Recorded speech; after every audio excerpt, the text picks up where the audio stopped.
Okay, oh, you can't see anything. So we talked Monday about the procedural differences between the House and the Senate, and you did a pretty good job on your warm-ups identifying some of those. For example, the House is much more formal and has more party control, and leadership has more power than in the Senate. You identified the fact that the Senate can have a filibuster and the House can't, because the House has the Rules Committee, which sets limits for debate. Some of you remember that in the House you can only have what kind of amendments? No, you can't have non-germane, so you can have only germane or related amendments, but in the Senate you can do whatever you want, basically. So they have lots of writers and all that. So we've done that. So we're going to kind of turn our attention now to like how Congress actually functions on a day-to-day basis. And our first stop is to think about, how do congressmen act? And you just finished taking a mini quiz about Mayhew's thesis. And what does Mayhew say is the motivator or the driving force behind congressional action? Yeah, getting power, getting reelected. And he says that just like determines all their decisions. And it might still work based on these theories, but these theories are decades old, and political scientists have kind of identified really two basic groups of congressmen. And it's important that you recognize that these groups are, you self-identify, right? In the same way that you might identify as a Democrat or identify as a Republican, and then later on in your life you can change your mind, and nobody like forced you to be that, you just chose it. Well, congressmen just identify either as a trustee or a delegate, and they might change their mind someday, and nobody forced them into that. It's just what they have kind of the role they see themselves in. So if a congressperson perceives themselves as a delegate, then they're going to think that it's their job to basically just be a conduit between their constituents and the government. So whatever, it will be like if it was possible to put every single possible issue before their constituents at a vote, that's how they want to vote, however the majority of their constituents would want. So delegates are just going to do whatever they think their constituents are going to want. And so as a result, Congress people who see themselves as delegates are going to be really heavily influenced by things like opinion polls or public protests, because they're going to really want to stay in tune with what their constituents are thinking.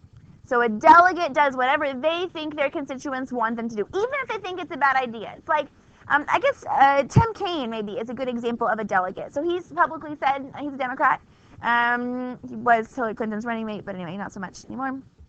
Kaine is Catholic, and he's publicly said, like, I am personally pro-life. And then he says, but I want to do what my constituents believe, and I think that the government should represent the interests and the needs of the people. And so he chooses to vote in favor of like pro-choice kinds of things, because he thinks that his constituents, that's what they want, and so that's how he votes. So that's sort of an example of what a delegate looks like. Even if it's not what they might necessarily have chosen, if they think their constituents want it, that's what they're going to do. On the other hand, a trustee, someone who sees themselves as a trustee, is going to believe that they were elected because their constituents, well, trust them.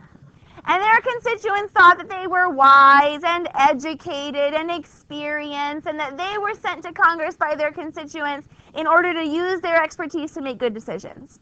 So trustees, not that they want to hurt their districts, but they might vote in favor of policies even if they're not that popular. So maybe a good example is like a tax raise. You know, nobody wants a tax raise. No constituents are going to be like, yeah, let's raise taxes. But a congressperson might think that raising taxes is the right thing to do because we need to get rid of the deficit, and maybe it'll help fund this other program or whatever it is. And so even though that they probably understand that their constituents might not have chosen that for themselves, they will vote for the tax cut or the tax raise because they think it's the right thing for the country and for their constituents. So that's how a trustee sees themselves. But more recently, in the past couple of decades, we've seen sort of a new theory. A new political scientist sort of came out with this thesis that trustee and delegate are not complex enough. That's not quite the whole story. That most Congress people don't see themselves as just one or the other. And this thesis argues that, in fact, there's really a third category, a bigger category of politico. So trustee, delegate, and this third category, politico. And the argument goes that many Congress people are actually politicos. They sometimes act like a trustee, and sometimes they act like a delegate, and it all just kind of depends on the particular circumstance. How much party pressure is being pushed on this bill? That might lead them to act more like a trustee. How public is this bill? Is everyone going to be reporting on how I voted? That might make them act more like a delegate. So the idea of a politico is that congressmen are going to be more responsive to the individual circumstances of the bill rather than simply like identifying one way or the other. And I think that fits nicely with the things that we learned, for example, about interest groups, right? How interest groups tend to have more power when issues are small and not particularly public because congressmen feel more at liberty to do things in those circumstances. So there we go, trustee, delegate, and politico. All right, so I'm probably not going to spend long enough on this slide for you to write it all down, so I encourage you to go online and to print it out, or if you wanted to take a picture of it, you could do that. But you will be responsible for knowing all of the congressional leaders. Just today, the Democrats in the House voted on their leaders, so that would be Nancy Pelosi and Steny Hoyer. So you will definitely want to know all of those leaders of Congress. We've got our, in the House, the Speaker of the House is Paul Ryan. He's a Republican. The Majority Leader is Kevin McCarthy. The Majority Whip is Steve Scalise. The Democrats in the House are led by Nancy Pelosi, and the Minority Whip is Steny Hoyer. Yes? We're going to talk about what that means in just a second.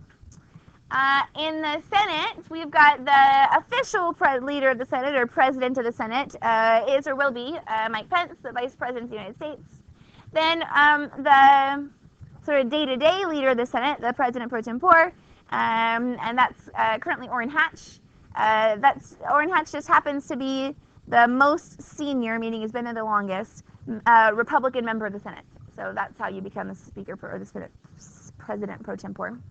And then the Republicans in the Senate are led by Mitch McConnell, who is assisted by the Majority Whip John Cornyn. Cornyn? He's a Texas senator. Yeah, okay, cool. You can feel proud of that or not. All right, and then the Democrats in the Senate, this is new. They used to be led by a guy named Harry Reid, but he retired. And so the new Senate Democrats are in charge. So the Senate Minority Leader is Chuck Schumer. He's from New York. And the Minority Whip is Dick Durbin. So there you go. So what is a whip? Well, it's kind of a funny name. But it comes from, the name comes from like 17th century fox hunting. So they hunted foxes with dogs, you probably know that, right? Like a big pack of dogs, and you know, these are nobles. And they would hire little peasant boys. And the peasant boys, they would be called the whippers up. And that's where the name comes from, these whips. And the job of the whippers up was first to get the dogs all excited, you know, and get them on the scent of whatever the fox was and get them going in the right direction.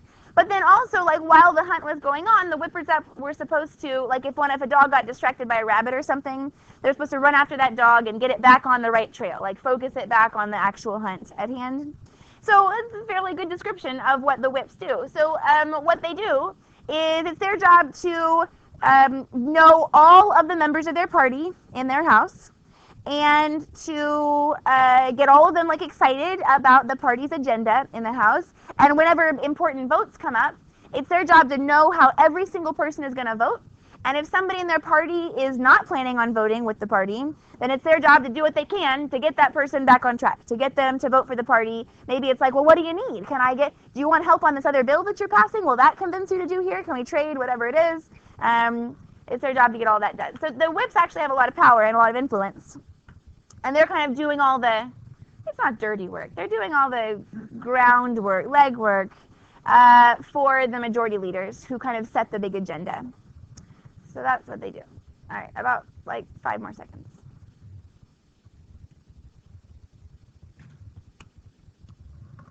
Okay, so you also need to know our congressional representatives. So in the House, we are represented by Bill Flores, who of course represents just us, right? Remember that members of the House are elected by single-member districts. And so he answers just to this district, and we are his only constituents.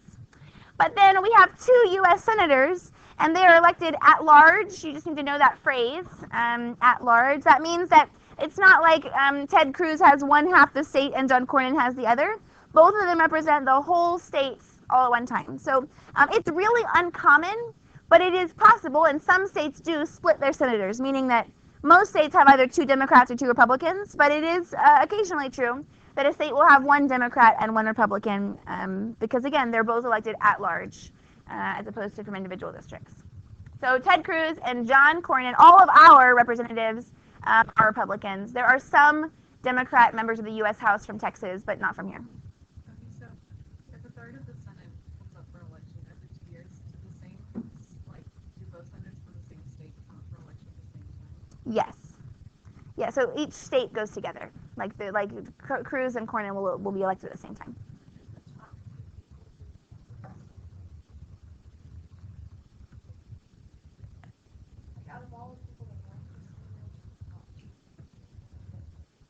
They'll run for the 2 seats. So like the Republican Party will advance 2 people. Like we'll say, here's our 2 people that we want for Senate. The Democrats will advance 2. So yes, the top 2 vote getters, but they're like running for 2 different places. Yes. They don't run together. They're not working together. And they don't have to be elected together, right? Like if people vote for Ted Cruz and he becomes senator, it's possible that Cornyn would lose at the same time and somebody new would take his place. So they don't have to be stuck together. They just are up for election at the same time. Yes. Yes. It's like the College Station City Council seats. College Station City Council members are elected at large. Okay, well, we're kind of behind. So I don't do this often, but I really need us to go through the next slide. So let's just do this last piece. This is about the incumbency advantage. And you know most of this, so I'll just be super brief because my time is running out. But the one that we haven't really talked about much so in your reading, you learned about casework and franking privileges. You learned about how interest groups, you learned before about interest groups, and it's in the reading as well about committees and how that gets more fundraising. But one that we haven't talked much about is pork barrel spending or earmarks. This is when congressmen add a special piece or an amendment to a bill to get a special project, special money for their district. So maybe in the Senate, we're going to add a little rider about, ooh, I want to build a bridge in my district, and they can do that. Or in the House, maybe when they do a funding bill, they want an extra $100,000 grant for their local community center or something. And those things are another place where, kind of like casework, the congressmen are able to procure like specific benefits for their constituents, and it's one of the things that helps them get reelected. You can see in the chart, incumbency advantage is really high, right? I mean, there's a few like down years, but overall, somewhere between 80 and 90% of incumbents get reelected. So okay, we'll stop there.